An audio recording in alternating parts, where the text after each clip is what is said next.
Vamos a continuar con este ciclo que hemos estado teniendo, hemos estado revisando algunos temas y quisiera pedirles que el día de hoy pudiéramos estar atentos a este tema que vamos a estar revisando, pues tiene que ver precisamente con los tiempos que podemos vivir. Yo pienso que hay un contraste en estos tiempos que estamos nosotros enfrentando y quisiera iniciar viendo un pasaje que está aquí en la Escritura, en el libro de Efesios capítulo 6, Efesios capítulo 6, y nos habla de un contraste, el contraste que enfrentamos, que vivimos. Es un contraste quizás que pocas personas alcanzan a percibir. Es un contraste que pocos podemos percibir, pero que es una realidad. Y quiero leer aquí este texto que está en Efesios 6. Dice el verso 10, por favor. Dice: por lo demás, hermanos míos, fortaleceos en el Señor y en el poder de su fuerza. Vestíos con toda la armadura de Dios para que podáis estar firmes contra las acechanzas del diablo. El verso 12 dice: porque no tenemos lucha contra sangre y carne. No tenemos lucha contra sangre y carne, sino contra principados, contra potestades, contra los gobernadores de las tinieblas de este siglo, contra huestes espirituales de maldad en las regiones celestes. Entonces, este texto que estamos aquí refiriendo nos habla de un ámbito espiritual, de un ambiente espiritual o de un ente espiritual, algo que a veces no percibimos con nuestros sentidos, estos sentidos de carne que tenemos, los sentidos humanos, ¿no? Los sentidos en esta vida. A veces esta situación, ese ente espiritual, no lo percibimos de esa forma. Necesitamos una ayuda espiritual precisamente para poderlo realmente percibir. Pero nos habla de una condición espiritual o una parte espiritual, y lo que podemos ver sí con estos sentidos.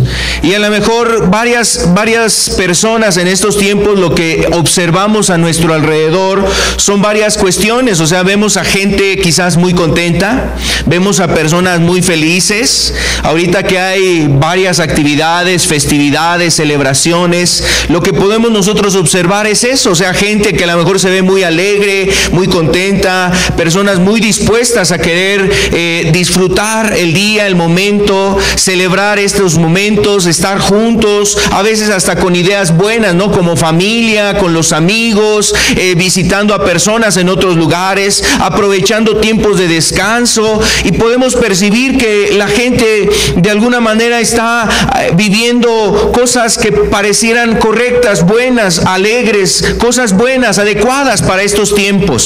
Es un tiempo a lo mejor donde la gente se desea buenas cosas, ¿no? Buenas cosas se transmiten, que te vaya bien el próximo año, que haya alegría, paz, felicidad, salud en tu familia, y son cosas quizás muy buenas, muy correctas, que haya este deseo. Pero mira, más allá de lo que alcanzamos a percibir, hay cuestiones también espirituales que a veces nuestros sentidos no los logran observar.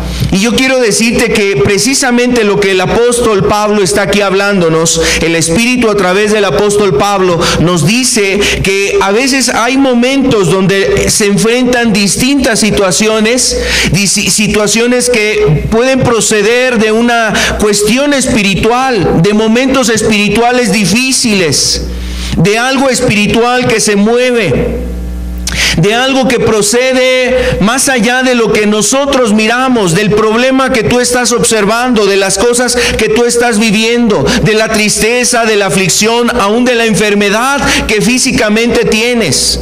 No quiero decir que esto es en todo o para todo, o no todas las cosas tienen que ver con este aspecto espiritual en el sentido que procedan de un ámbito espiritual malo hacia nosotros, pero la verdad es que muchas de las cosas sí tienen que ver en parte por lo que está aconteciendo en ese ámbito espiritual. Ahora, lo que la Escritura aquí trata de decirnos es que hay momentos que suelen ser más difíciles, unos momentos más difíciles que otros. Unos parecen que es un día cotidiano, un día normal, un día más de actividades, de cuestiones, de cosas que realizar, y quizás la mañana siguiente o el día siguiente es cuando empezamos a observar distintas cosas difíciles. Ahí parece que empieza a haber problemas, dificultades, y hasta la gente tiene luego ciertas frases, ¿no? Es que hoy me levanté con el pie izquierdo, ¿no? O sea, hoy me levanté quizás del lado correcto. Hoy no es mi día, dice la gente. Hoy no es mi día, quizás a veces hasta iniciando el día, la gente ya empieza a tener este concepto: se me hace que hoy no va a ser mi día. Y bueno, pareciera que realmente las cosas que van sucediendo en ese día empiecen a darnos de alguna manera un panorama de cómo será ese día. Y bueno, aquí habla precisamente de que hay cuestiones espirituales que a veces hacen días más difíciles que otros. Unos días pueden ser más difíciles. Otros días pueden ser más fáciles de poder enfrentar problemas y luchas. Pero mira, esto que estamos hablando a veces no se discierne, no podemos entenderlo de manera común, de manera simple o de manera personal o así de fácil. Realmente es algo que es espiritual y se necesita discernir espiritualmente a través de la palabra, a través de buscar a Dios, a través de acercarnos a Dios. Amado, y la verdad es que nosotros lo que necesitamos es precisamente acercarnos a Dios para ver precisamente lo que nosotros estamos viviendo. Seguramente aquí hay personas que últimamente han estado poniendo distintas situaciones, o ha habido situaciones en su vida que parecieran que les han pintado varios días difíciles en la marcha de estos días. Y a veces uno se pregunta, ¿por qué ese contraste? Yo veo a los que están ahí cerca, a los de mi calle, a los de mi trabajo, veo a las personas que están aquí y los veo muy contentos, muy alegres, y parece que para mí estas cosas no pintan un panorama diferente, ni aún con estas celebraciones, ni aún con el dinero que he percibido, ni aún con las circunstancias que estoy viviendo, parece que esto pueda ser distinto. Entonces, la verdad, enfrentamos un momento difícil. Y la verdad es que aquí eso es lo que trata de hacernos ver el apóstol Pablo. Porque esa lucha existe, es una realidad, hay una lucha. Y ese día que enfrentamos luchas, o esos instantes que podemos enfrentar luchas, necesitamos estar preparados para ello. Entonces el apóstol empieza aquí a hablar acerca de un concepto que se maneja como la armadura de Dios. Pero también empieza a hablar de que esa armadura es necesaria para aquellos que quieren agradar a Dios. No quisiera hablar realmente de la armadura de Dios, sino de ese día cuando el día empeora. Cuando los días empeoran y hay situaciones, circunstancias que empiezan precisamente a hacernos ver días oscuros o más grises o más negros. Algunos parecieran que realmente no se ve nada.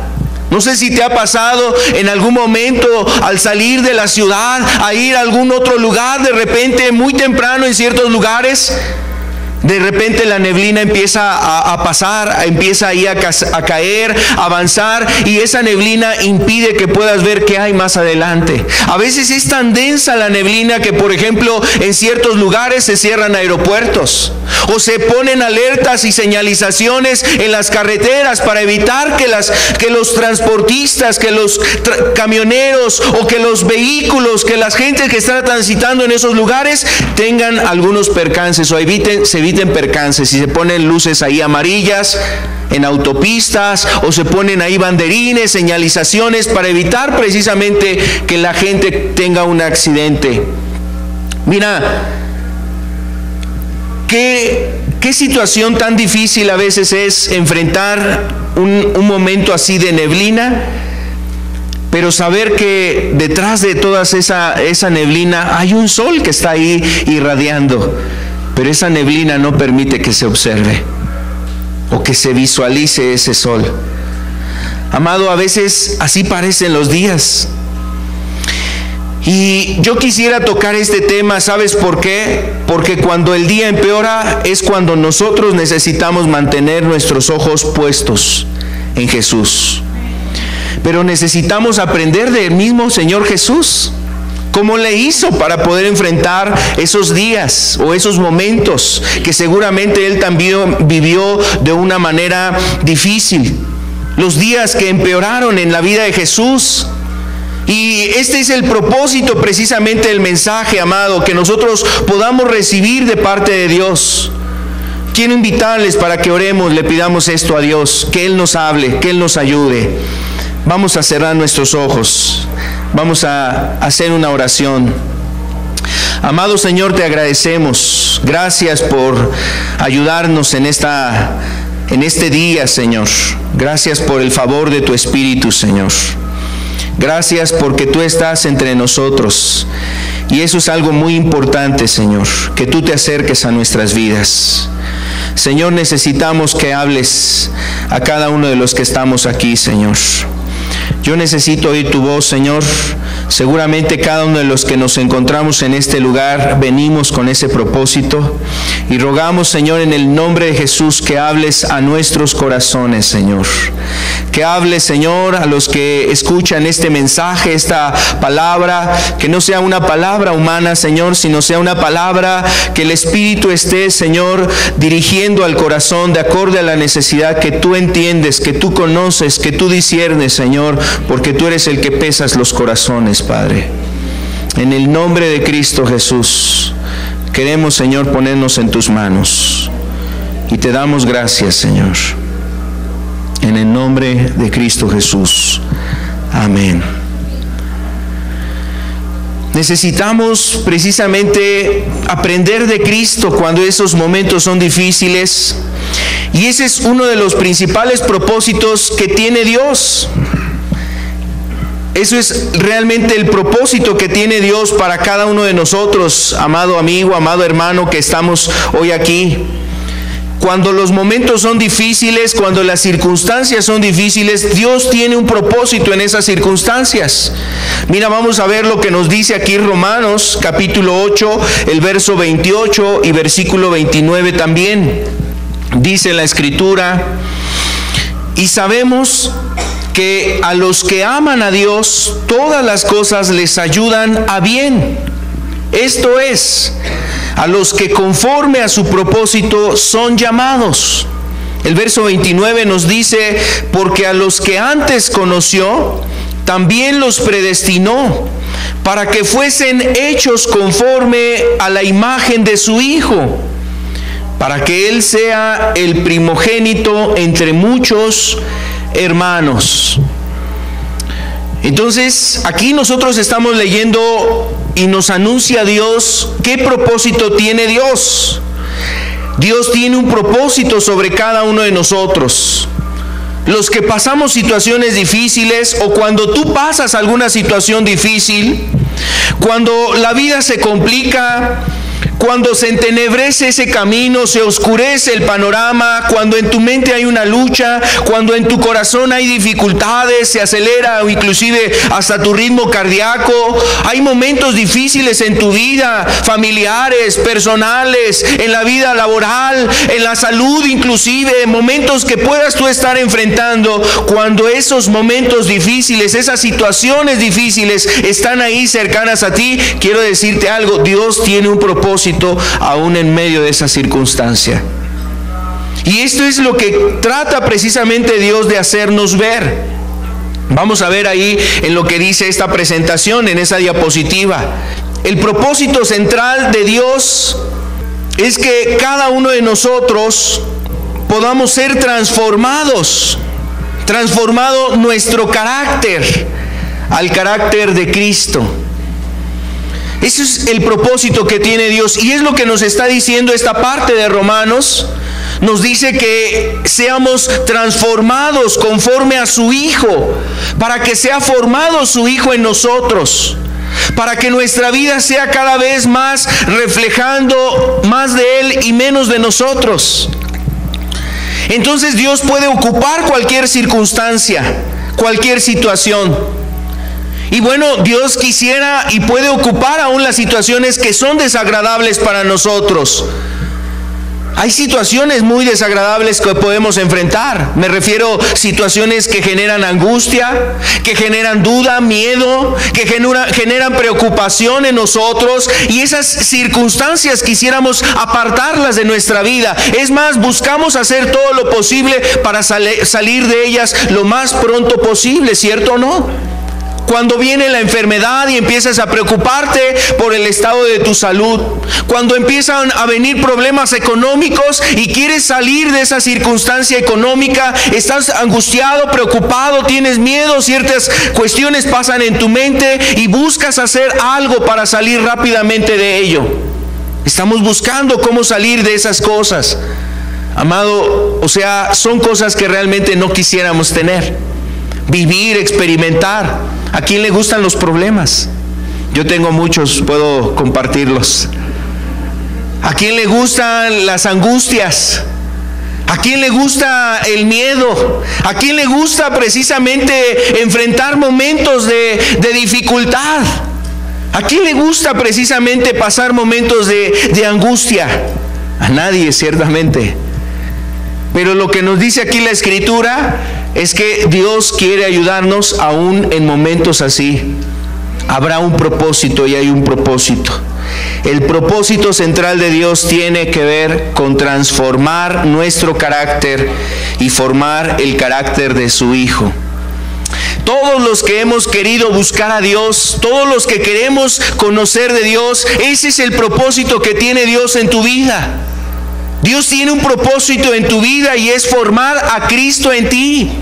Es que Cristo esté brillando en tu vida, en tu forma de ser, en tu forma de hablar, en tu forma de vestir, en tu forma de conducirte, en tu carácter, en tu temperamento, en tu relación con otras personas, con tus padres, con tus hermanos, con la gente en el trabajo, con los compañeros en la escuela. O sea, es formar precisamente a ti en Cristo para que sepas cómo conducirte, para que sepas precisamente cómo vivir en esta vida, y además para que tu vida pueda ser de bendición, para que pueda ser luz, para que pueda ser de influencia, para que pueda ser precisamente de ayuda a los que están ahí contigo. Entonces, este es el propósito que tiene precisamente Dios. Sin embargo, mira cómo es diferente el propósito de Dios al propósito de la gente. Las personas tienen el concepto de Dios sobre sus vidas lo siguiente, mira. Por ejemplo, la gente piensa, lo que Dios desea de mí es que yo sea feliz. Lo que Dios desea de mí es que yo sea una persona muy feliz. Ese es el concepto que tienen las personas. Ahora, yo creo que realmente Dios quiere ayudar a los hombres a conocer y a saber qué es la felicidad, pero no a la manera que el hombre sabe o quiere tener la felicidad. Es algo muy diferente, es algo distinto. Pero así piensa la gente. La gente dice, yo me acerco a buscar a Dios porque yo quiero ser una persona muy feliz. Y creo que Dios quiere hacerme el hombre más feliz. Deseo ser feliz. Y algunos dicen, yo quiero buscar a Dios porque quiero encontrar una persona que me ame y con Él ser felices y vivir felizmente todo el resto de nuestra vida. Yo quiero que mi hijo vaya a la iglesia para que cambie y entonces ahora ya sea una madre feliz, para que ya no tenga yo problemas con ese hijo, para que me dé alivio y descanso. O a veces alguna persona le da permiso a la esposa, sí, ándale mujer, vete a la iglesia, vete ahí a aprender algo de la Biblia para que ya no seas tan gritona. para que ya no seas tan huraña, tan agria en tu carácter. Ándale, mujer, por favor, ve allá. Y el hombre piensa que así va a ser feliz, ¿no? O algunas mujeres están pidiendo y están buscando que el esposo vaya a la iglesia para que deje esa vida que ha llevado, una vida en la borrachera, una vida andando con otras mujeres, una vida despilfarrando ahí el dinero, haciendo cosas indebidas, que ya le deje de golpear y de pegar para que ella entonces diga, bueno, cuando esto alcance, entonces voy a ser la mujer más feliz. Amado, a veces eso es el concepto que tenemos de buscar a Dios y de pensar que acercarnos a Dios vamos a obtener este tipo de cosas. Y así, entonces pensamos que Dios desea que yo sea feliz. ¿Qué otra idea se tiene? También se tiene la idea de que Dios desea mi prosperidad. Y hablando de prosperidad, no solamente en un ámbito, o sea, en muchos ámbitos, por ejemplo, en lo económico. Que yo sea una persona rica, y hay gente que busca realmente a Dios con ese fin. Es que yo quiero que Dios me bendiga, y por eso diezmo, y por eso ofrendo, y por eso le doy a Dios, y le doy estas cosas a Dios para que Él me dé más de lo que yo le estoy dando. Entonces a veces piensa la gente que ese es el concepto, el propósito que tiene Dios. No, pues es que Dios me quiere dar mucha bendición, me quiere dar mucha prosperidad, quiere bendecir abundantemente mi vida. Bueno, yo creo que sí, Dios quiere bendecir nuestras vidas abundantemente, eso es un concepto real, pero no en la idea del hombre, no en el pensamiento de una persona que ni siquiera ha conocido a Dios. Más bien, Dios quiere realmente darnos una bendición especial. Es conocer a su Hijo y parecernos a su Hijo. Dios desea mi prosperidad, dice la gente. Que me ayude Dios a vencer estas rachas económicas que he tenido. Ojalá este año, y ojalá que el presidente que entró realmente haga cosas buenas y entonces nos vaya bien a todos. Y ese es el deseo que la gente tiene, o sea... Y ahorita que se termina este año, ¿verdad? ¿Cuántos deseos no se carga la gente? Hace su lista, se come sus 12 uvas para esperar que ahí realmente se cumplan todos esos propósitos, esos deseos, esos anhelos. Amado, y a veces llegamos al otro año, terminando el otro año, y estamos ahí cargados de desilusión, de frustración por lo que realmente no vimos. Entonces, también en la salud la gente espera ser prosperada. Ojalá este año Dios sí haga un milagro en mi vida y me sane, me cure esta enfermedad. Y así, por ejemplo, también la gente puede pensar, Dios lo que desea de mí es que yo no sufra. Lo que Dios desea de mí es que yo no sufra. Y estos son los conceptos que a veces tenemos respecto a Dios. Es que a Dios no le gusta que yo esté sufriendo. Y también la gente puede pensar, o a veces se piensa, que lo más importante que tiene Dios es que lo que podamos hacer para Él. Algunas personas piensan que para Dios es muy importante servirlo, hacer cosas para Dios. O sea, hay gente que inclusive ya conociendo a Dios dice, no, pues es que lo más importante que Dios busca de mí es que yo ponga a hacer muchas cosas. Y hay gente que se pone a hacer obras de caridad, ayudar a su prójimo, a extenderle la mano a una viuda, a visitar a un enfermo, a hacer muchas cosas, orar, rezar, hacer muchas cuestiones a lo mejor de bondad, de misericordia hacia los necesitados. Y su concepto es, lo más importante o el propósito que tiene Dios para mi vida es que yo haga el bien a todos, que yo haga el bien. Y mira, pues la verdad es que ese no es el propósito central de Dios para nosotros.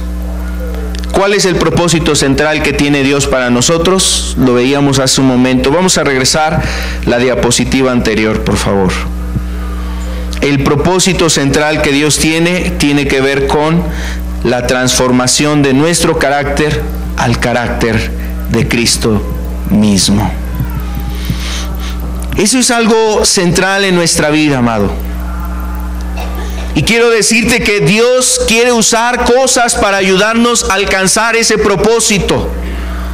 Dios quiere usar cosas y usa situaciones y usa circunstancias, pero usa dos cosas principalmente para formar esto en nosotros, formar un carácter, madurar nuestra vida, llevarnos a una madurez, a parecernos cada vez más a Cristo. Quiere Dios hacernos, ayudarnos a través de estas dos cosas. Mira, son dos cuestiones que Dios usa. Primero es la verdad, la palabra de Dios.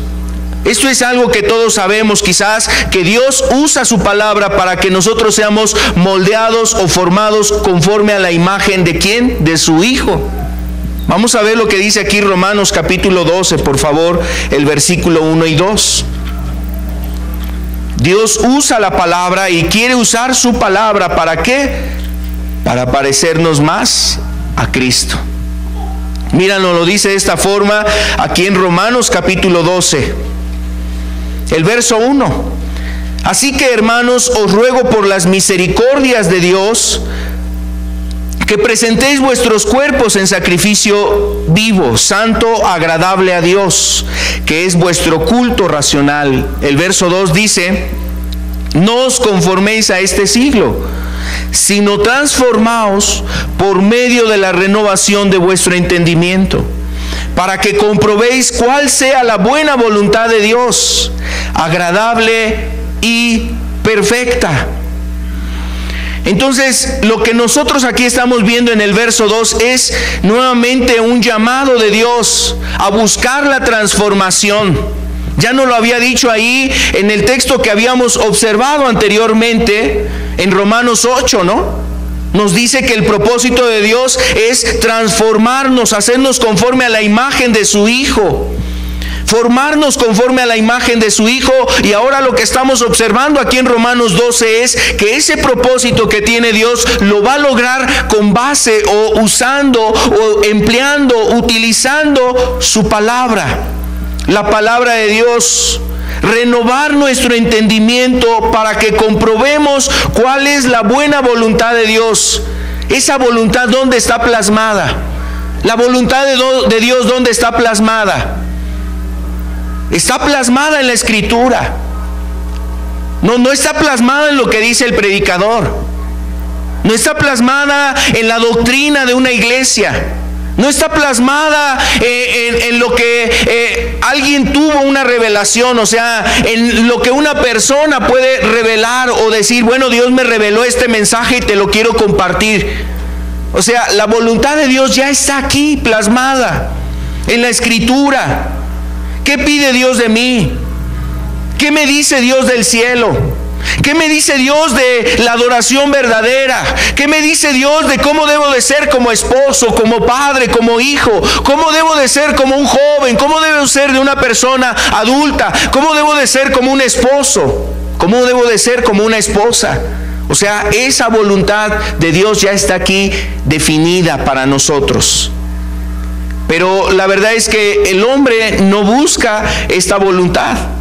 A veces busca más la voluntad del hombre. O sea, busca seguir la voluntad de los hombres. Busca seguir lo que le dice precisamente a alguna persona, y no porque lo que digan las personas esté mal de manera tajante y generalizada, sino porque realmente, la verdad, a veces se le da más peso a lo que dice el hombre que a lo que dice la palabra de Dios. Amado, y esto es lo que nos lleva a mucho error y a mucha confusión. ¿Por qué crees que hay tantas iglesias? ¿Por qué hay tanta religión? ¿Por qué hay tantas cosas? Porque los hombres se han dejado guiar por lo que dice el hombre y no por lo que dice la Escritura. ¿Por qué hay tantas dudas en los jóvenes? ¿Por qué hay tanta confusión en los jóvenes? Porque mira, este libro se les ha querido echar a un lado y se les ha dicho, ese libro es antiguo, ese libro no es de nuestros tiempos, lo que dice ahí lo escribieron los hombres, lo que está ahí plasmado no es para ti. Y entonces se desecha la verdad y se ponen otras cosas que son apócrifas, que nos quieren hacer creer que son la verdad. Ciencia, conocimientos, filosofías, doctrinas, movimientos, etcétera. Pero todo eso también, o eso procede precisamente del hombre. Y eso lo único que va a hacer es más confusión en la mente de las personas. De manera que cuando no seguimos la palabra de Dios, entonces no podemos conocer cuál es la voluntad de Dios. Cuando no leemos la Escritura, cuando no buscamos la palabra de Dios, no vamos a saber cuál es la voluntad de Dios. Le voy a hacer más caso al pastor, le voy a hacer más caso al padrecito, al sacerdote, le voy a hacer más caso al compadre, le voy a hacer más caso a una persona que estudió cierta profesión, le voy a hacer más caso a determinadas personas, y entonces la palabra de Dios pasa a último término o a segundo término, pero no le doy el peso a la palabra. Entonces así nunca vamos a conocer la verdad. Y Cristo precisamente vino con ese propósito, ¿no? ¿A qué vino Jesús? Cristo vino a mostrarnos la verdad. Él vino a decirnos cuál es la verdad. Él dice: conoceréis la verdad y la verdad os hará libres. ¿Cuán importante es en este tiempo conocer la verdad? ¿Cuán importante es en este tiempo conocer la verdad? Entonces, Dios quiere usar la palabra para mostrarnos esa verdad y para llevarnos precisamente a que se cumpla el propósito en nosotros. Crecer espiritualmente, los que conocemos a Cristo. Los que no han conocido a Cristo, a través de la palabra puedes conocer la verdad. Conoceréis esa verdad y la verdad te va a hacer libre. Ese es el propósito de la palabra. Pero también tiene Dios otro propósito. Quiere usar algo más para poder generar una madurez en nosotros, ¿sabes? Y es precisamente personas. Dios usa personas para que nosotros podamos encontrar una madurez. Muchas veces esas personas que no son de nuestro agrado, pero Dios quiere usar a esas personas para formar en nosotros a Cristo. Personas que no son de nuestro agrado. Y a lo mejor al primero que miran luego es al pastor, ¿no?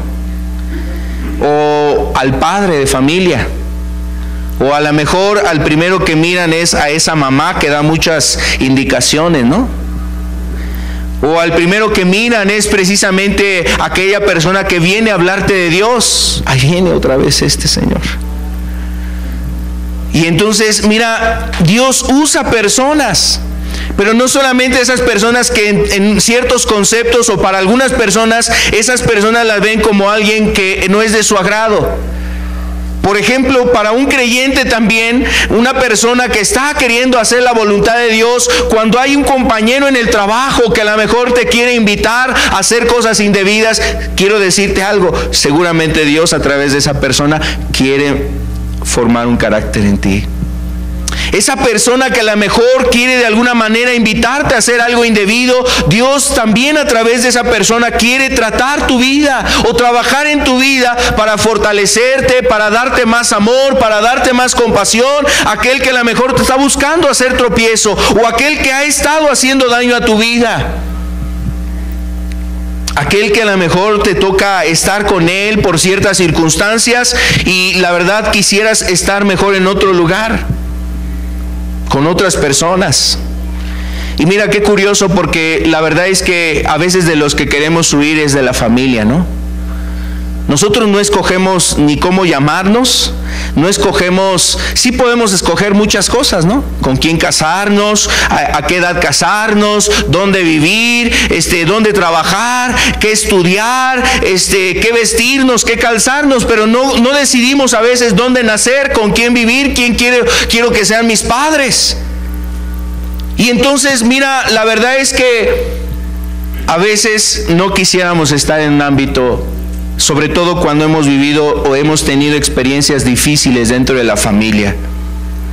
Pero aún ahí podemos aprender cosas y necesitamos aprender cosas. Dios quiere usar personas también para hacer un trabajo en nuestra vida. Entonces, Dios quiere usar estos medios, utilizar estas cosas para formar nuestra vida, amado. Y Dios, al desear precisamente transformarnos, además de usar estas cosas, usa otras cuestiones, otras herramientas. Mira, pasan circunstancias a nuestro alrededor, o hay circunstancias que Dios usa para que nosotros podamos ser transformados. Vamos a ver el siguiente punto: 3 herramientas que Dios va a usar para transformar nuestro carácter al carácter de Cristo. Y bueno, ¿cuáles son esas herramientas?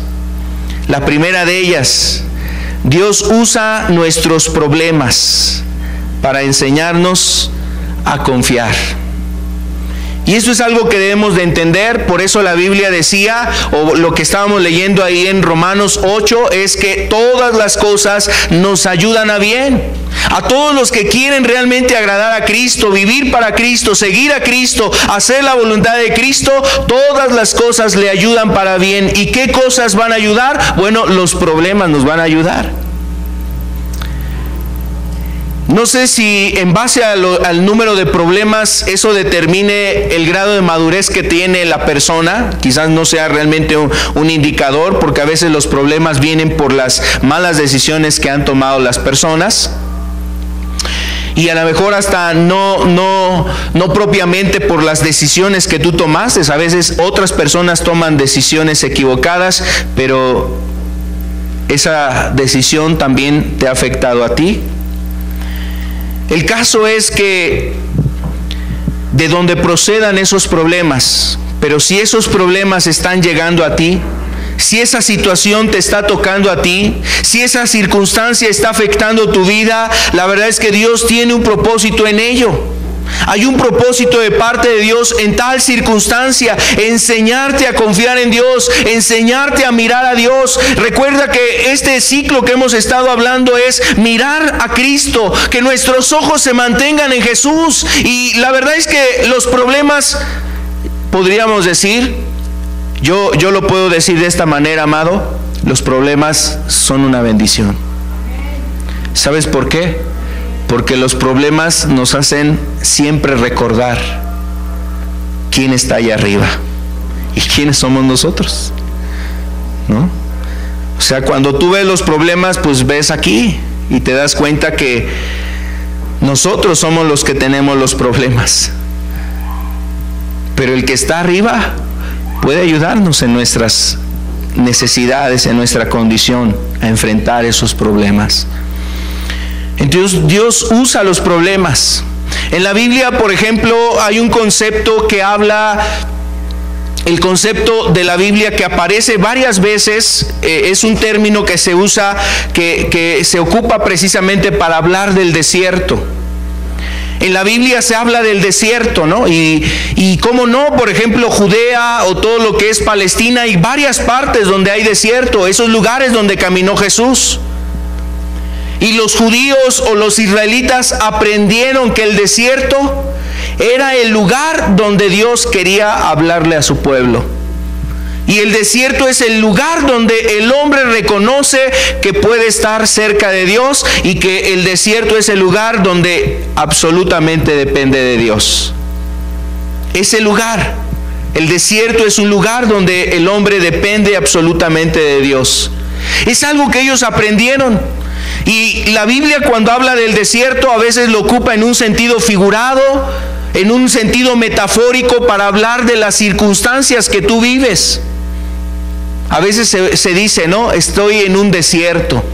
Y no porque viva acá en los llanos, ¿no? de Texcoco.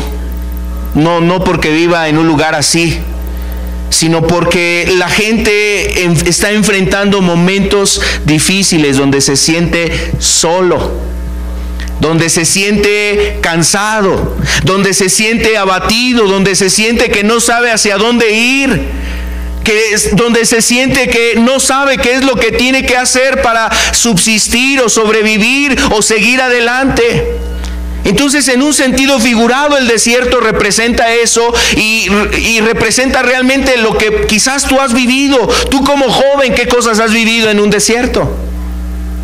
Aquí hay jóvenes que seguramente viven cosas que pudieran decir, ese es un común desierto para mí. Aquí hay matrimonios que seguramente pueden estar viviendo momentos difíciles, o padres que están viviendo momentos difíciles, o personas que la verdad tú como una persona madura, adulta, vives cosas difíciles y puedes decir, esto es un desierto para mí.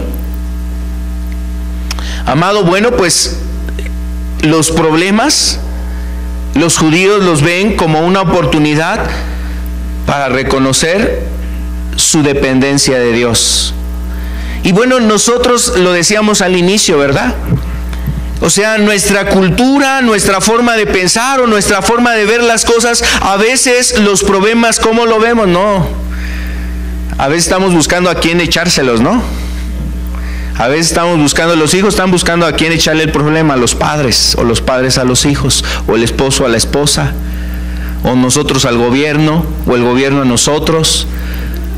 No sé, o sea, la gente busca de alguna manera a quién echarle los problemas. Miren, la verdad es que así somos, somos de esta cultura. Cuando algo se descompone, ay, tú velo, tú arréglalo. Le dice el esposo a la esposa, ¿no? Tú sabes cómo hacer eso, tú llévalo, por favor. Y de alguna manera nosotros somos a veces así, tendemos a querer huir de los problemas. Hay quienes se refugian en el trabajo para no enfrentar los problemas en su casa, ¿verdad? Hay quienes se refugian con los amigos para no enfrentar los problemas personales y también los problemas que pueden existir con la familia. Hay personas que se aíslan en la música para evitar los problemas. Hay quienes buscan el vino, el alcohol, los vicios para refugiarse y evitar los problemas o no querer mirar los problemas. Digo, los problemas nunca se van a ir, ahí van a estar. Esos no se van a cambiar de domicilio, esos no los podemos mandar por paquetería a otro lugar, esos no los podemos borrar solamente por el hecho de ignorarlos. Esos problemas ahí están. Pero la gente se engaña tratando de evadir los problemas, buscando vicios, buscando otras cosas, creyendo que no son, o buscando de quién es la responsabilidad, diciendo, no, esa es la responsabilidad del hermano, esa es la responsabilidad del papá, esa es la responsabilidad de fulano, no, es que eso le toca a fulano de tal, y entonces buscamos evadir los problemas. Amado, nosotros tenemos que ver los problemas de una manera diferente. Entonces, los problemas nos enseñan a confiar en Dios. Y mira, la palabra problema en la Biblia es la palabra prueba. En la Biblia la palabra problema está relacionada con la prueba. La Biblia dice que precisamente las pruebas son circunstancias, situaciones que puede enfrentar una persona, sobre todo aquellos que están deseosos de buscar a Dios, anhelantes de buscar a Dios. Desde el momento que aquella persona despierta en un interés de buscar a Dios. Esas personas que han buscado, que han despertado, que han tenido ese interés de buscar a Dios, empieza a haber problemas en tu vida. Y no lo dijo así Jesús, por ejemplo, cuando nos habló de la parábola del sembrador. Cuando Él siembra la semilla en los corazones de las personas, ¿qué pasa? Empieza a haber distintas situaciones en él. Primero hay un obstáculo, el diablo, que no quiere que el hombre entienda, discierna, reciba la palabra de Dios en sus corazones, y entonces la quiere arrancar, quitar y desvanecer con muchas cosas en este mundo, distrayéndolo, haciéndole ver como cosas más importantes, interesantes, placeres, deleites, cosas del mundo. Y la palabra no es implantada en ese corazón. Entonces ahí vemos un problema. Hay alguien quien se opone a que tú conozcas la verdad. Hay otro problema, que cuando algunas personas reciben la palabra de Dios, esas personas entonces no quieren seguir adelante en las cosas de Dios. ¿Sabes por qué no quieren seguir? Porque empiezan a aparecer pruebas. Dice que cayó la semilla entre piedras y empieza a germinar esa semilla, da una planta, da ahí crece, da un crecimiento, pero cuando sale el sol entonces empieza a secar, y ese sol representa la prueba, el calor, lo difícil, lo que incomoda, lo que hace difícil permanecer en ese estado o permanecer o continuar en esa condición.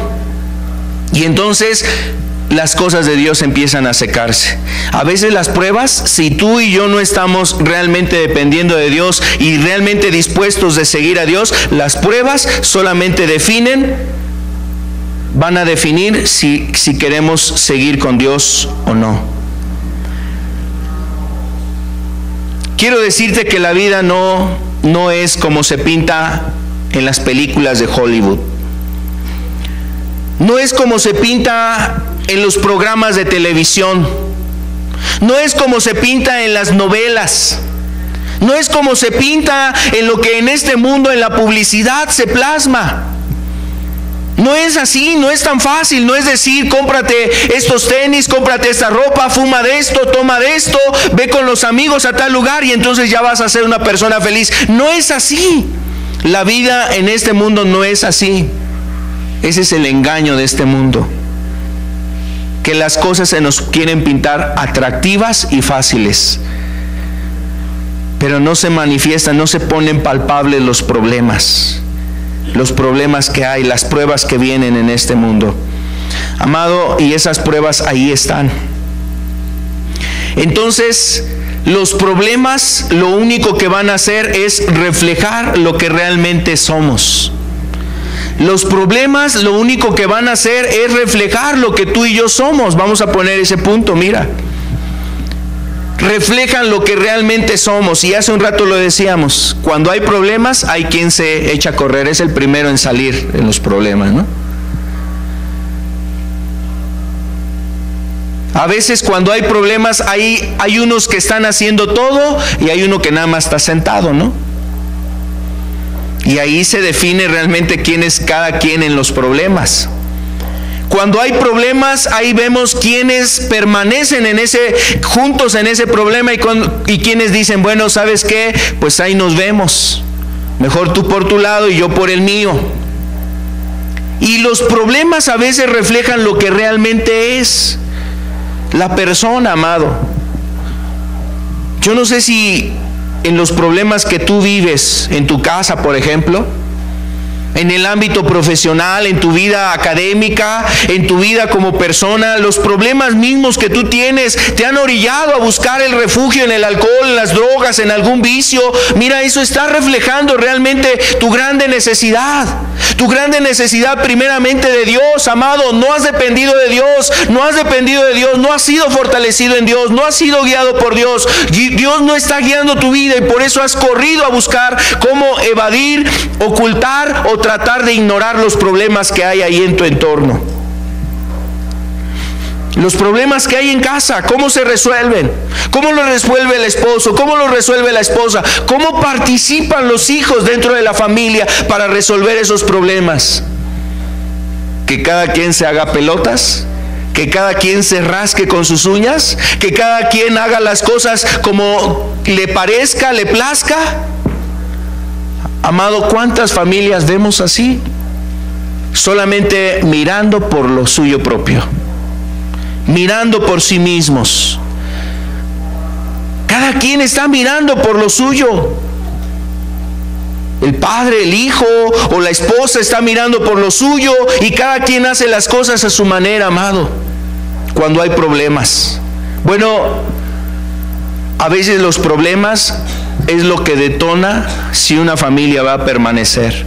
Y eso es lo que decía Jesús en Mateo capítulo 7, ¿no? Verso 22, del 24 en adelante, no lo vamos a leer, solamente lo recuerdo o lo refiero. Dice, cuando un hombre construye una casa y la construye sobre la arena, esa casa va a caer. Pero cuando es construida sobre la roca, esa casa va a permanecer. Cuando vengan los problemas, se va a definir realmente quién es. Si es una casa de un hombre sabio o es la casa de un hombre insensato. ¿Y cómo están nuestras casas, amado? ¿Cómo está tu familia, varón? ¿Cómo está tu familia, esposo? Tú que eres esposo, tú que eres padre de familia, ¿cómo está tu familia? ¿Se está desmoronando tu familia? Tu familia se está desbaratando, tu casa se está cayendo. Joven, ¿cómo quisieras tú que cuando lleguen esos momentos de que tú edifiques tu casa, ¿dónde la vas a construir? ¿En la arena o en la arena o en la roca? ¿Cómo la vas a construir? Vendrán las pruebas y mira, puedes aprender de lo que otros ya han hecho. Experimenta en cabeza ajena. No cometas los mismos errores que cometieron los que te precedieron. No cometas esos mismos errores, no caigas en las mismas cosas, no te aventures a cometer las mismas cosas. Los problemas van a venir a tu familia, a tu vida. Van a venir pruebas, dificultades, pero realmente ahí se va a reflejar quién eres.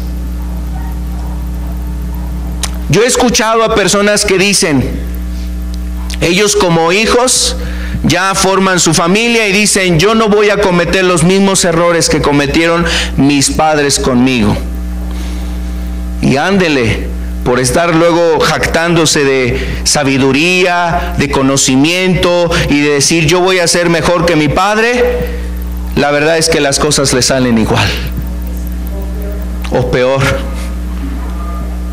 Gracias. O peor. Y qué triste, la verdad. Qué triste. Qué triste es eso. Entonces Dios quiere usar los problemas. ¿Con qué propósito, amado? Dios quiere usar los problemas para enseñarnos a confiar. Miremos a Jesús, miren. Quiero hablarles o quiero referirles precisamente lo que Jesús hizo. Jesús enfrentó problemas. Tuvo momentos difíciles, Jesús. Seguramente nosotros hemos conocido, hemos oído que Cristo Jesús, Él es nuestro ejemplo. Él vivió un momento difícil. Usted ha oído, por ejemplo, en el Getsemaní, Jesús, antes de ser arrestado, se juntó con sus discípulos, se dirigió a un huerto que se llamaba Getsemaní. Ese lugar, ahí estaba Jesús y seguramente Él sabía todo el problema que le venía encima. El problema que estaba sobre Él.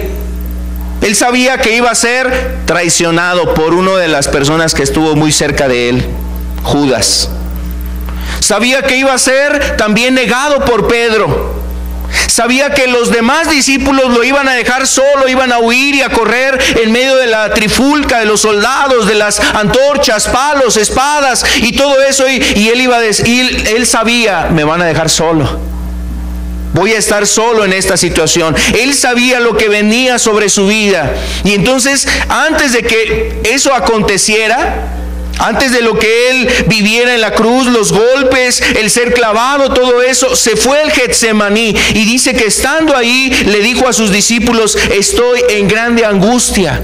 Mi angustia es tan grande como la muerte. Entonces dice que estaba ahí en el Getsemaní. Y mira, ese día fue un día difícil seguramente para Jesús. Era una noche difícil para el Salvador. Para Cristo era una noche difícil. Iba a cargar el pecado de todo el mundo. O sea, imagínate. Es decir, es como decir que a un preso, a una persona que está ahí recluida en una cárcel, se le diga, bueno, de aquí en adelante se te van a cargar los delitos que cometieron todas las personas que están en las cárceles. Amado, los internos a veces al escuchar una noticia desafortunada en su vida, la sentencia de sus propios delitos, hay quienes no lo soportan. Al escuchar la sentencia de que van a ser condenados a tantos años por el delito que ellos cometieron, no lo soportan, se sienten muy mal, están en una depresión, intentan suicidarse, pierden la razón, hacen cosas indebidas, les viene un arranque de ira, vienen cosas que no pueden sobrellevar, o sea, no pueden sobrellevar esa impresión. ¿Cómo se habrá sentido Jesús saber que Dios le iba a castigar a él por los pecados de todos nosotros? ¿Cómo se sentiría Jesús? Yo creo que cobra sentido lo que él decía. Mi alma está en grande angustia, tal angustia como la muerte. Bueno, Jesús enfrentó problemas. Y un problema muy grande, amado: pagar por los pecados que Él no había cometido. Iba a padecer una horrenda muerte en la cruz, crucificado, colgado en un madero, la gente burlándose de Él, escupiéndole el rostro, dándole golpes, blasfemando a Cristo, ahí escarneciéndole, haciendo eso. Él sabía todo lo que iba a enfrentar. Ahora, alguna gente dice: pero es que era Dios. Era una persona como tú y como yo. Él sintió el dolor de ver a la gente, la burla que le hacía, las miradas que estaban clavadas en Él, los que meneaban la cabeza. A veces a nosotros, cuando te ven cargando una Biblia, alguno quizás eso le avergüenza, se siente mal, dice: híjole, como que esconde acá la Biblia para que no le diga nada. Bueno, Jesús estaba ahí y sentía precisamente la gente avergonzándose de Él, señalándose, cuchicheando de Él, diciendo: ¿qué habrá hecho este hombre para padecer esas cosas? Él era de carne y hueso como tú y como yo, y sentía lo que tú seguramente has sentido por algunas otras circunstancias, aún a veces hasta por causa de tu propio pecado. Jesús sentía esas cosas, o sea, sentía angustia, sentía dolor, sentía preocupación. Enfrentó un grande problema. Ahora quiero decirte algo. Aquí había una pregunta muy importante en el Getsemaní, porque Jesús llegó a orar: Padre, si es posible, pasa de mí esta copa, pero no sea como yo quiero, sino como tú. Amado, Jesús en ese momento tenía que enfrentar un problema, y era tal su angustia que la verdad parecía en esa oración que Jesús no quería enfrentar el problema. Entonces yo creo que es algo normal, natural, el hecho de no querer enfrentar el problema, amado. Jesús lo experimentó. Pero no fue el miedo, no fue la duda, no fue la cobardía lo que gobernó en Jesús, sino la confianza en el Padre. El Padre sabía que había un buen propósito en ese sufrimiento. La pregunta aquí es: ¿confiaría o no Jesús en su Padre? Nosotros sabemos la respuesta, ¿verdad? El Señor Jesús confió en su Padre. En medio de este problema, en medio de esta angustia, en medio de esta dificultad, Dios traerá algo bueno. Y Dios trajo algo muy bueno, muy hermoso, muy grande: la redención de los que podemos y queremos precisamente seguir a Jesús. La salvación, el perdón de tus pecados, el que tengas la oportunidad, el que Dios a través de la muerte de su Hijo nos da una oportunidad a todos nosotros, amado, a ti, a mí, nos da una oportunidad de ¿qué? De arrepentirnos de nuestros pecados, de buscar la verdad, de conocer la verdad, de encontrar esa transformación, de ser liberados de las cadenas del pecado, de la esclavitud, de los vicios, de las cosas que han atado tu vida, de esos enojos, de ese coraje, de ese resentimiento, de esas cosas que han matado la felicidad que pudiera inundar Jesús en tu vida, de esas cosas que han ahogado el que puedas disfrutar a los que están a tu lado, a tus padres, a tus amados que están ahí cercanos a ti. Dios puede hacer eso, y hace eso cuando precisamente nosotros vemos el amor que ha tenido Cristo con nosotros. Entonces Cristo confió en su Padre, en que en ese problema había un propósito, y el Padre iba a ayudarle precisamente en él.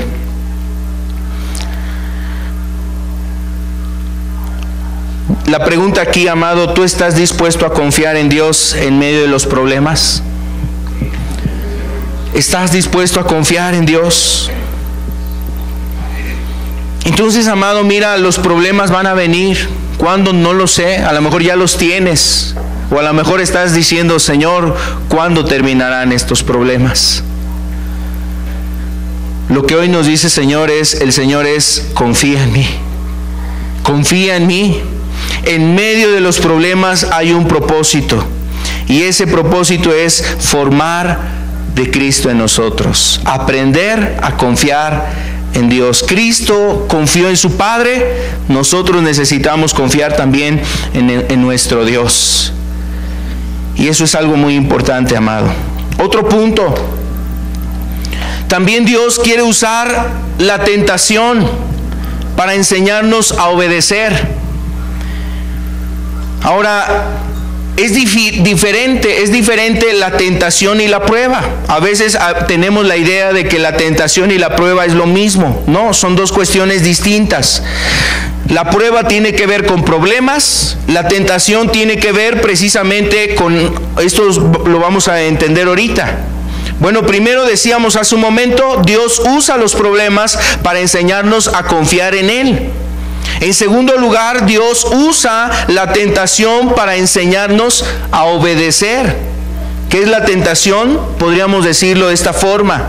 La tentación son situaciones diseñadas por Satanás con la intención de perjudicarnos.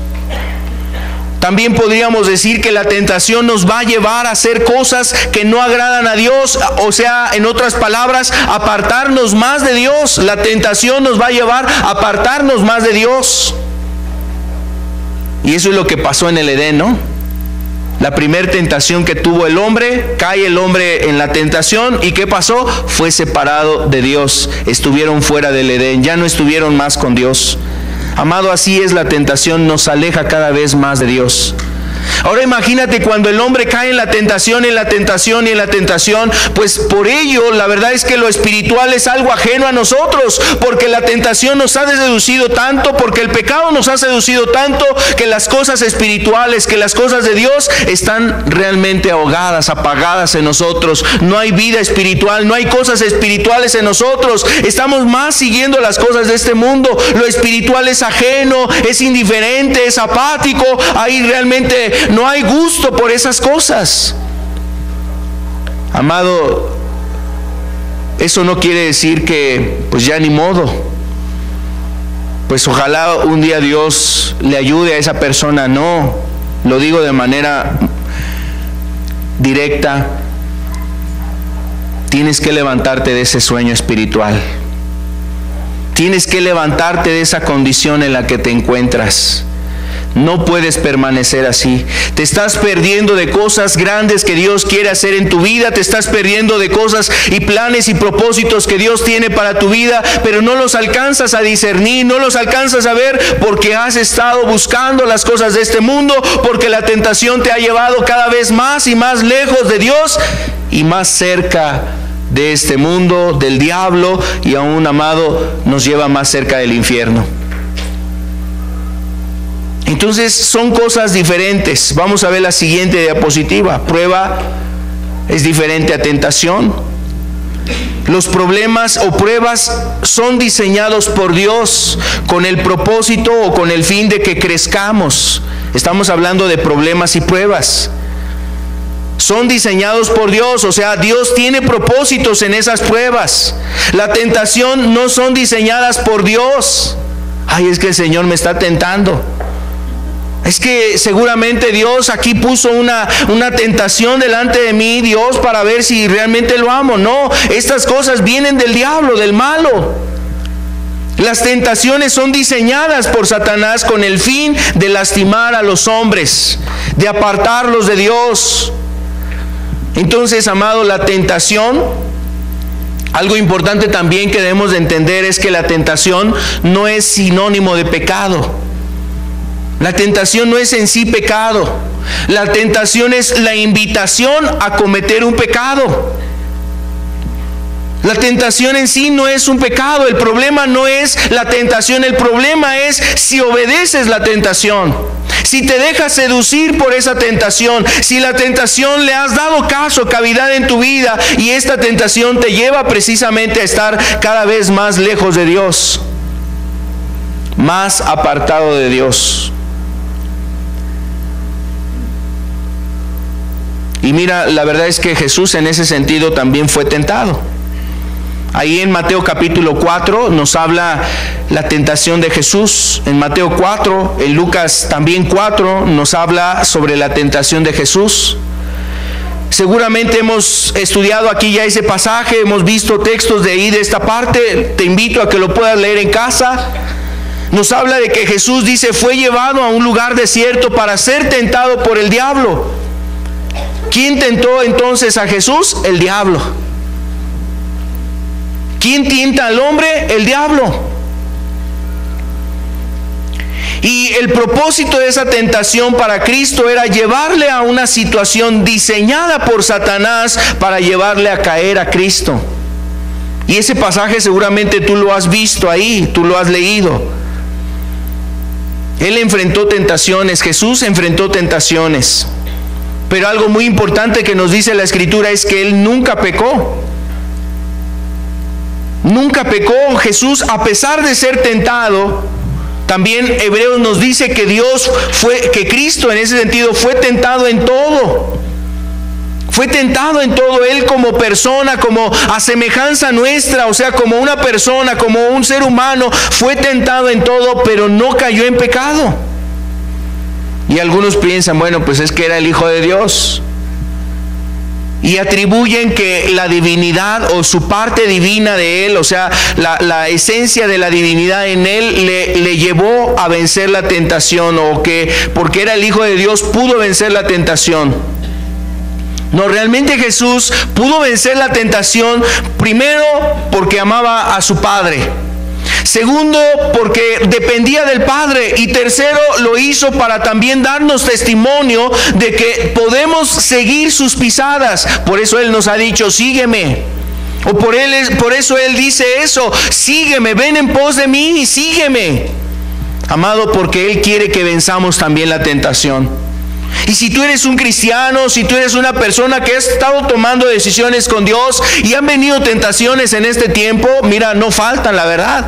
Y más en estas temporadas, más en este tiempo, las tentaciones están realmente abundando. Hay muchas cosas que tientan a los jóvenes, a los matrimonios, al esposo, en el trabajo, ahí en la oficina, en sus actividades, en la calle. Hay muchas tentaciones, los jóvenes, las tentaciones que están ahí en un clic, solamente en darle ahí aplicarle algo al teléfono.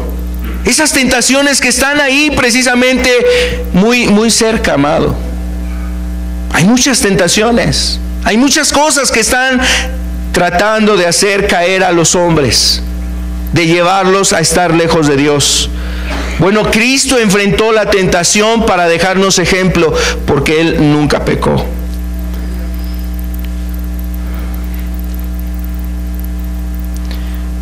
Entonces, Jesús es un ejemplo para nosotros.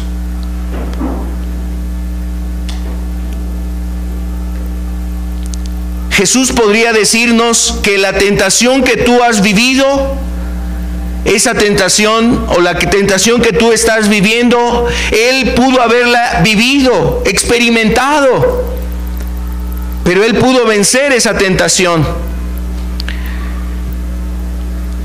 Entonces, amado, las tentaciones van a venir. Y reitero ese punto, la tentación en sí no es pecado.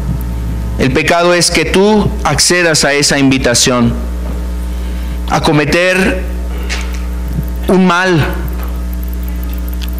Y mira, cada persona es tentada de distintas formas. Aquí hay jóvenes, los jóvenes son tentados de una manera, los adultos son tentados de otra forma, los hombres son tentados de una manera, las mujeres son tentadas de otra forma. O sea, todos podemos enfrentar tentaciones dependiendo nuestra condición. Hay quienes pueden ser tentados al alcohol, a la borrachera, al ambiente así de la botana, de las fiestas, de estar de baile en baile y de esas cosas, y vienen tentaciones a su vida. Cuídate en este tiempo. Guarda tu corazón, tus pensamientos, guárdate de estas cosas. Las tentaciones van a estar ahí. Y mira, todos somos tentados. La verdad, ese es el punto. También todas las personas somos tentadas. Eso quiere decir que en el cristianismo, mientras estemos aquí en esta tierra, va a haber tentaciones, amado. Mientras estemos aquí, ¿cuándo se van a terminar las tentaciones? Pues cuando estemos delante de Dios en su gloria. Gracias a Dios. Habrá un momento donde ya se acabarán esas cuestiones. Terminarán las tentaciones, pero mientras estamos aquí hay tentaciones. Así es que si tú has tenido distintas tentaciones y puedes enfrentar momentos difíciles, mira, pues Confía en Jesús, espera en Dios, vence la tentación, huye de la tentación. Apártate de esas cosas que son tentación. Precisamente Jesús decía, si tu ojo te es ocasión de caer, sácalo. Si tu mano te es ocasión de caer, córtala. Y algunas personas, bueno, de alguna manera dicen, no, pues imagínate, si yo hago caso de eso, entonces pues no voy a tener ya manos.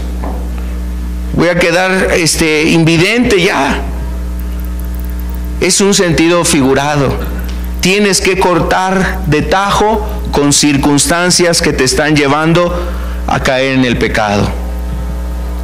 Entonces la tentación realmente nos ayuda a mirar, amado. La tentación siempre va a procurar probarnos. ¿Y cuál es el fin? Si amamos más a Dios o a la tentación. Por eso en la tentación o en las tentaciones, Dios ve quiénes somos. Si amamos más a Dios o amamos más la tentación. Si tú quieres vencer la tentación, quiero decirte estos principios. Todo aquel que quiera vencer la tentación debe de concentrarse en buenos pensamientos. ¿Por qué digo esto, amado? Mira lo que nos dice aquí la Escritura. Vamos a ver un pasaje.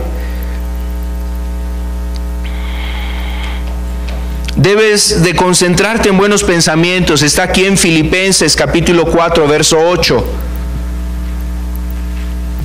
Dice, por lo demás, hermanos, todo lo que es verdadero, todo lo honesto, todo lo justo, todo lo puro, todo lo amable, todo lo que es de buen nombre, si hay virtud alguna, si algo digno de alabanza, ¿qué dice? En esto pensar. Entonces, una de las cosas que debemos de hacer cuando viene la tentación a nuestra mente, cuando a nuestra vida viene la tentación, es en vez de hacerle caso a esos pensamientos, pensar en cosas buenas.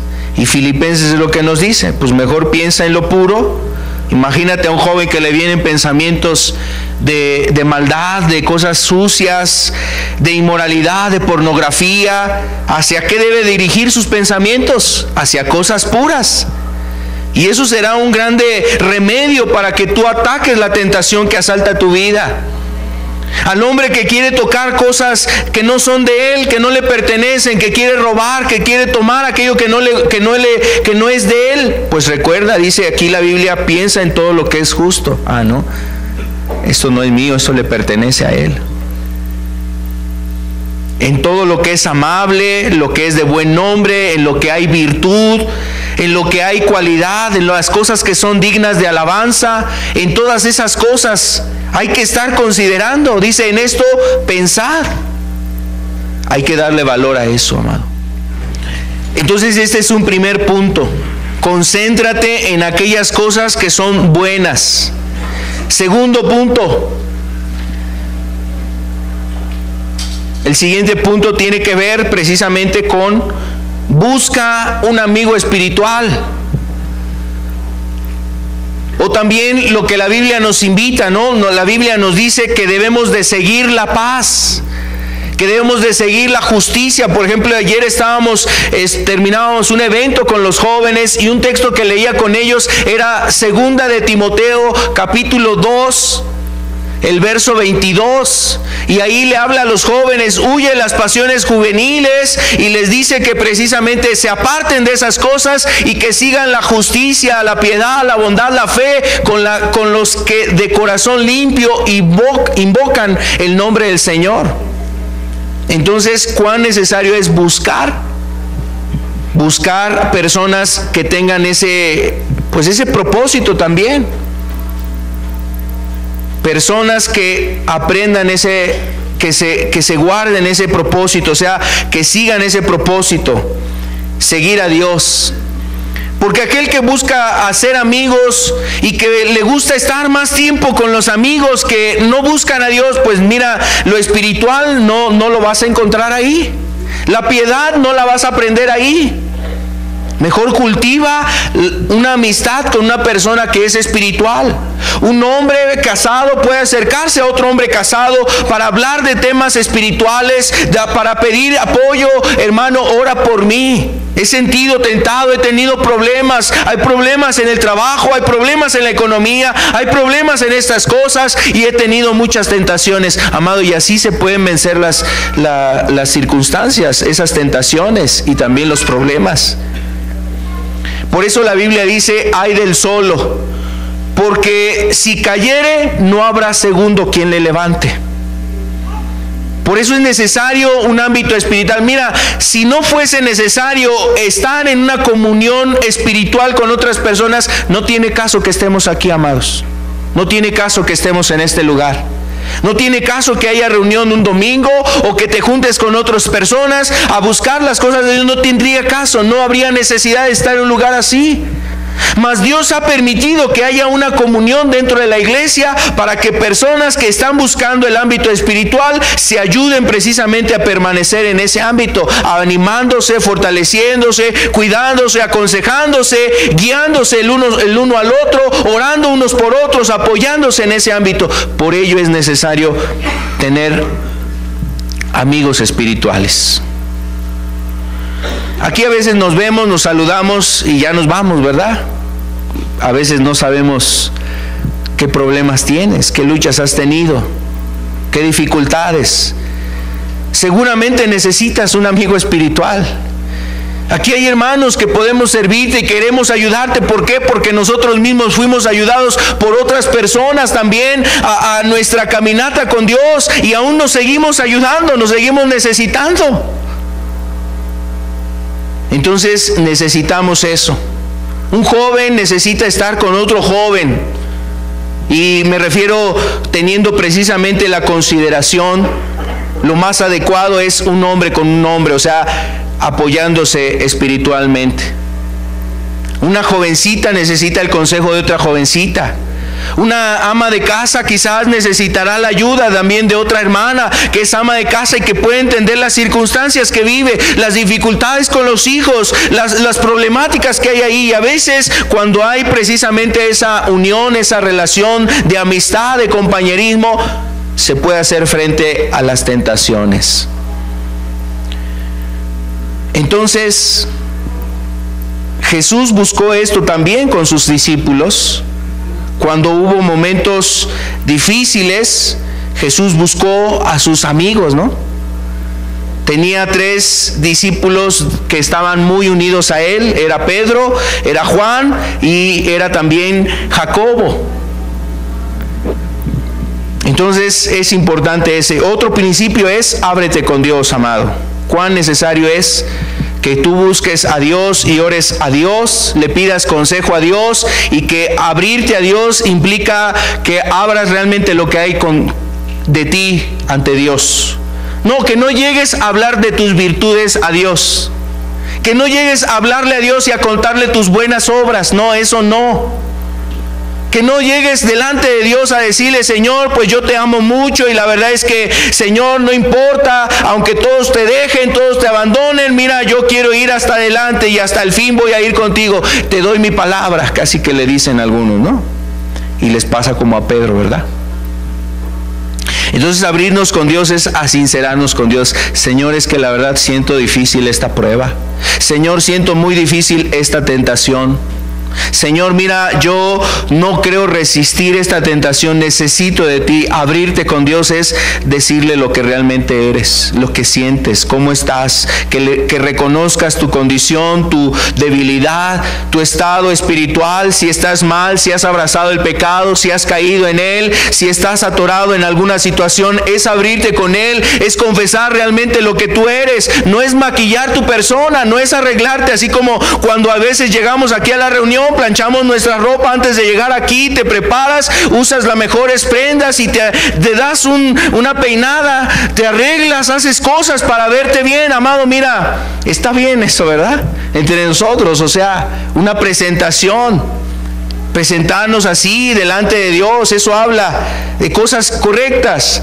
Pero amado, mira, la verdad es que con Dios necesitamos abrirnos tal cual somos, decirle: Señor, soy así, siento esto, tengo esta situación. No es venir y presentar así una cara maquillada, una persona así bien arreglada, así con corbata, con suéter, no sé, bien boleaditos los zapatos y decir: Señor, aquí estoy, ¿para qué me quieres? No, es decirle: Señor, la verdad es que yo no sé si puedo seguir adelante. Te necesito demasiado. Es reconocer lo que tú necesitas de Dios, quién es Él y quién eres tú. Ábrete con Dios. Cuando hacemos eso, amado, podemos vencer la tentación. Y por último punto, vamos a pasar a qué otra situación usa Dios para formar a Cristo en nosotros. Dios usa el mal que nos hacen para enseñarnos a perdonar. Y a lo mejor alguien se va a sentir molesto por esto, amado. ¿Cómo cree, hermano? ¿Qué insensible es usted? Si usted supiera el daño que me hicieron, si usted supiera el dolor que sentí cuando esa persona hizo sobre mí esto, pasó esto en mi vida, cometió estas atrocidades, cometió estas cosas, no, yo nunca lo voy a perdonar. O hay personas que guardan un sentimiento de enojo contra personas de las cuales fueron muy desilusionadas, y a veces de las personas que más desilusionadas podemos sentirnos son de los familiares, son de las que queremos mucho. Yo no dudo que hay aquí personas, o que pueda haber inclusive personas que estén aquí o que ya no estén, que hasta se puedan sentir desilusionadas de un servidor. No, es que ese pastor nunca me visitó, nunca me habló, nunca hizo esto, nunca hizo aquello. Puede pasar eso, amado.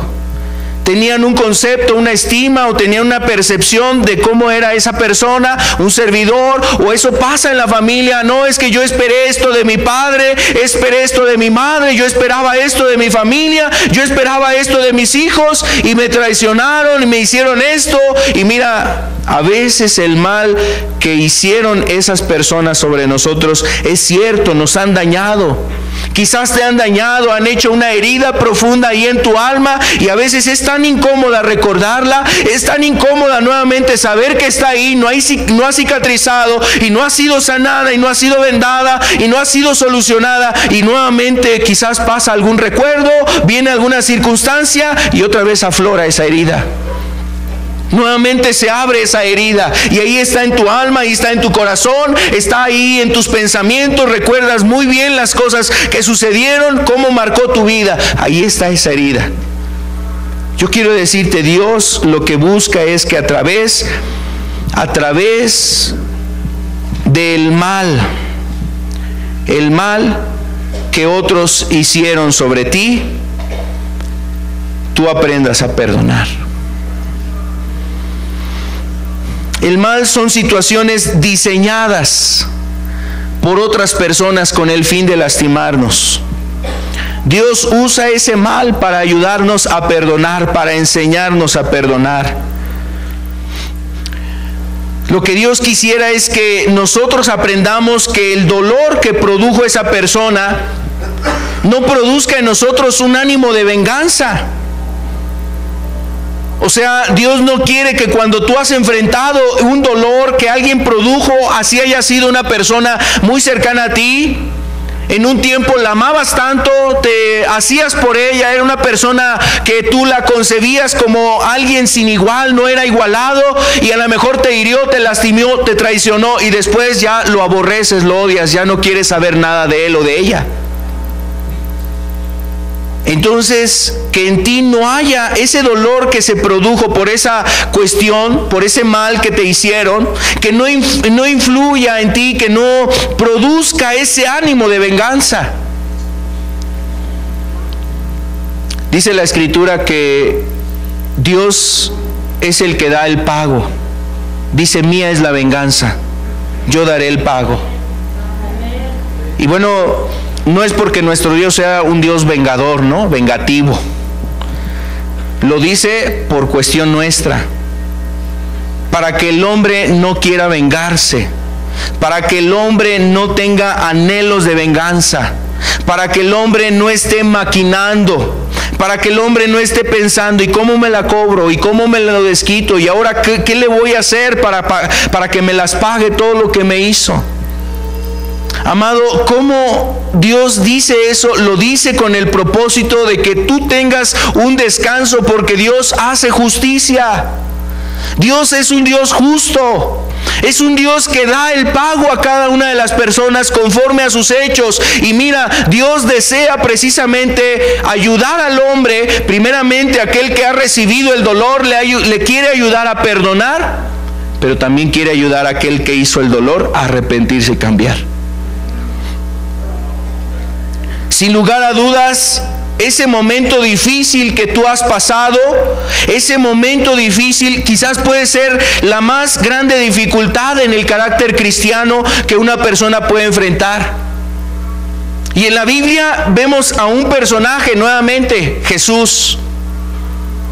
Después de haber sido traicionado, vendido por unas monedas de plata, negado por su discípulo, flagelado por aquellos soldados crueles, golpeándole el rostro a Jesús, poniendo una corona de espinas, pegándole con una caña en la cabeza. La gente, la multitud, aquellas personas que Él les ayudó en su necesidad, ahora esa gente decía: no queremos a este, queremos a Barrabás. Suelta a Barrabás y a este crucifícalo. Bueno, Jesús se sintió también mal, el mal que esa gente le hizo a Jesús. Pero ¿qué hizo Cristo en la cruz? Perdonar. Inclusive pedía perdón por ellos. Padre, perdónalos. Perdónalos. No saben lo que hacen. Y mira, realmente Jesús es un ejemplo para nosotros. Porque yo quiero decirte algo. Hay gente que dice: no, Dios está para perdonar. A veces dice la gente: no, que te perdone Dios. Yo no te voy a perdonar. Pídele perdón a Dios. Yo no soy Dios para perdonarte. Sí tienes un deber: perdonar al que te hizo un daño.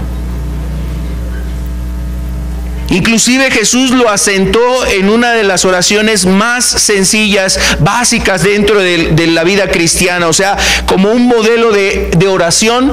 Una de las cosas que nos lleva a recordar Jesús es: perdona nuestras ofensas como nosotros perdonamos a los que nos ofenden. Entonces imagínate, hasta como que es condición para que yo sea perdonado, pues tuve que haber perdonado a los demás. Y eso es una realidad. Jesús enseñó eso. Porque si nosotros no perdonamos a los hombres sus ofensas, tampoco vuestro Padre Celestial perdonará vuestras ofensas. Entonces hay una necesidad de perdonar, amado. Dios usa el daño o el mal que otros han hecho sobre ti para enseñarnos a perdonar. Y mira, para perdonar a nuestros ofensores, ten en cuenta lo siguiente: que Dios te ha perdonado. Si tú eres un creyente, Dios te ha perdonado. Amado, ¿alguien te ha hecho daño, hermano? ¿Alguien ha procurado hacerte un mal? ¿Alguien te ha hecho un mal? ¿Te ha defraudado? ¿Te ha cometido algún agravio? Perdona a esa persona. Perdónalo. Dios te ha perdonado a ti. Si no has encontrado tú el perdón, pero tienes algo contra alguien, mira, Jesús quiere perdonarte. Jesús vino a dar un perdón a tu vida. Él vino a dar el perdón que nosotros necesitamos. Ese perdón que a veces nuestra conciencia nos hace entender y saber: necesito arreglar mi vida con Dios. Que nos lleva a tener miedo a qué será después de nuestra vida. Sobre todo cuando te enfrentas cercano a la muerte, sobre todo cuando tienes una enfermedad que sabes que va a acabar con tu vida, sobre todo cuando escuchas la noticia de alguna persona que no esperabas y que escuchas y sabes que crees que ya murió, ayer lo mataron. Y entonces esas cosas empiezan a generar una conciencia en tu vida de que tú necesitas prepararte para la muerte. Amado, la verdad es que la muerte es el que pone el límite, la muerte es el límite para que nosotros encontremos el perdón de Dios. Si nosotros morimos sin encontrar el perdón, no habrá chances. No habrá segunda oportunidad. La oportunidad la tenemos hoy.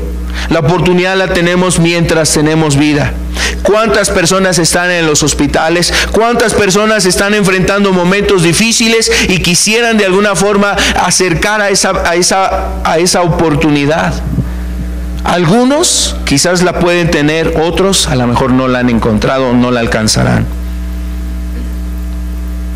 Ten en cuenta que Dios quiere darte el perdón, pero tú necesitas perdonar a esa persona.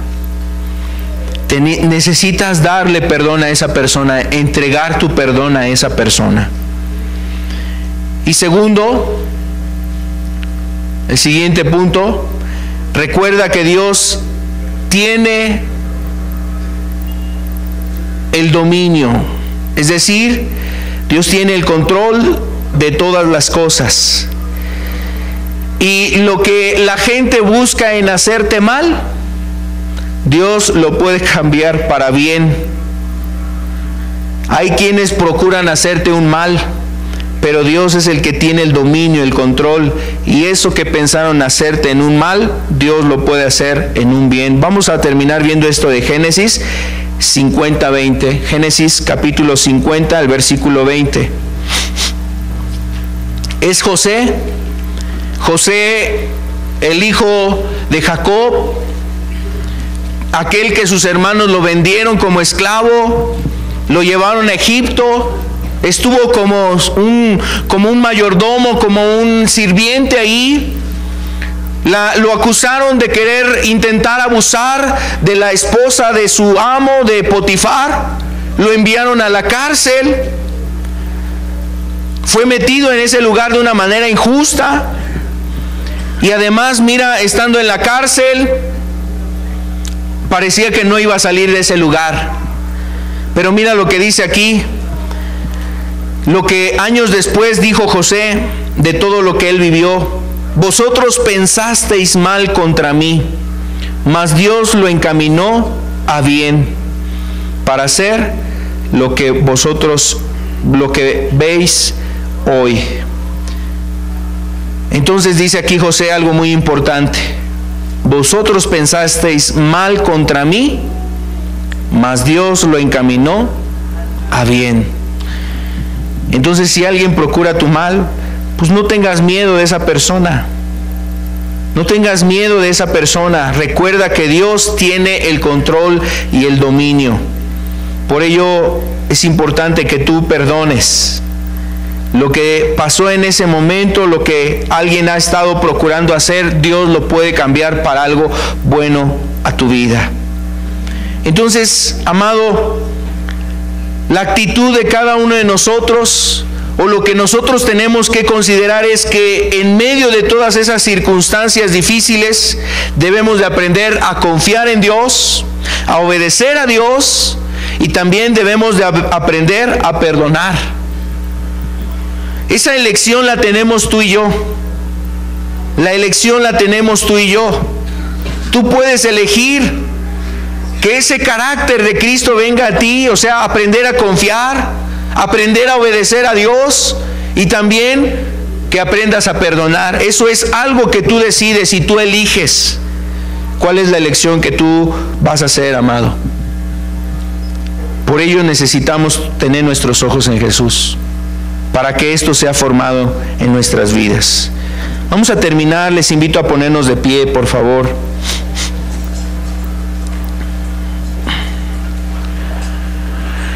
Terminemos orando al Señor. Padre, ayúdanos, Señor. Son tiempos donde tu Hijo necesita ser formado en nosotros, Señor. Ayúdanos, Señor, cuando los momentos son difíciles, las pruebas hay, Señor, los problemas. También las luchas, las dificultades que podemos vivir, tentaciones, Señor, que pueden estar acercándose. En todo ello queremos que sea Cristo, Señor, el que sea nuestro ejemplo, Señor. Así como Cristo venció esos problemas, así como Cristo enfrentó la tentación, Señor. Así como Padre también vemos a Cristo perdonando, que sea Cristo, Señor, lo que esté actuando en nosotros, su carácter esté siendo formado en nosotros. Amado, y la verdad es que cuánto se necesita esto en cada uno de los que buscamos tu nombre, Señor, en los que queremos seguir tu palabra, en los que queremos, Señor, agradarte. Ayúdanos, Señor. Ayuda a tu iglesia. Ayuda a los que escuchan tu palabra en este día, Señor, que han venido, que vienen a escuchar el mensaje. Aquellos que quieren tomar decisiones contigo, aquellos que aún no han tomado decisiones, ayúdales, Señor, que a través de lo que hoy tú has estado hablando, tu palabra permanezca ahí, Señor. De fruto, Señor, porque sabemos que tu palabra no vuelve vacía, Señor.